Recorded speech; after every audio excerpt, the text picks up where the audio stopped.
नमस्कार, तुमच्या सर्वांचं स्वागत करतोय आपल्या चॅनलवर। काल लोकसभा निवडणुकांचा निकाल लागला। 2024च्या लोकसभा निवडणुकांचा काल निकाल लागला आणि महाराष्ट्रामध्ये आश्चर्यजनक आकडे आपल्याला पाहायला मिळाले। महाराष्ट्रामध्ये महाविकास आघाडीला मोठ्या प्रमाणात यश मिळालं, तर त्यासोबत महायुतीला पराभवाचा सामना करावा लागला। महाराष्ट्रामध्ये काँग्रेसने चांगलीच मुसंडी घेतली। त्यासोबत महाराष्ट्रासोबतच इतर अनेक राज्यांमध्ये जे आहे महाविकास आघाडीचे जे घटक पक्ष होता, काँग्रेस किंवा इंडिया आघाडी जे आहे, यांनी चांगल्याच मोठ्या प्रमाणात यश मिळवलेलं आहे। परंतु काल चर्चा होत होती ती एका अपक्ष उमेदवाराची।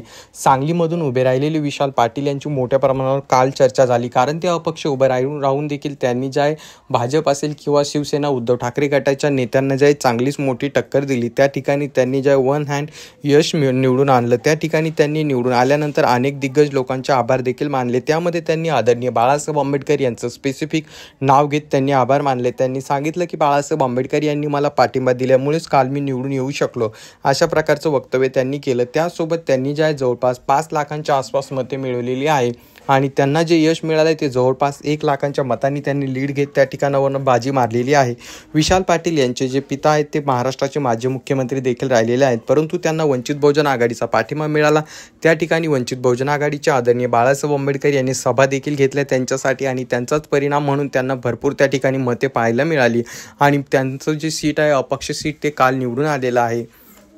काल झालेल्या लोकसभा निवडणुकांच्या निकालानंतर जे भारतामध्ये नेमकी कोणाची सत्ता येते असे अनेक प्रश्न आपल्या सर्वांनाच पडायला लागलेले आहे। एकीकडे जे आहे भाजप म्हणते की आम्ही सत्ता स्थापन करणार आहे, परंतु काल राहुल गांधी यांच्या झालेल्या एका पत्रकार परिषदेमध्ये त्यांनी अप्रत्यक्षरित्या आम्ही देखील आमची जी सत्ता आहे ती स्थापन करतो की काय असं त्यांनी दाखवलेलं आहे। कारण काल बोलत असताना ते म्हणाले की मी जे काय बोललो होतो ते मी इम्प्लिमेंट करण्याचा नक्कीच प्रयत्न करेल। तरी तुम्हाला याबद्दल काय वाटतं खाली कॉमेंट करून नक्कीच सांगा। चॅनलवर नवीन असाल तर चॅनलला सबस्क्राईब करायला मात्र विसरू नका। आजच्यासाठी एवढंच, धन्यवाद मित्रांनो।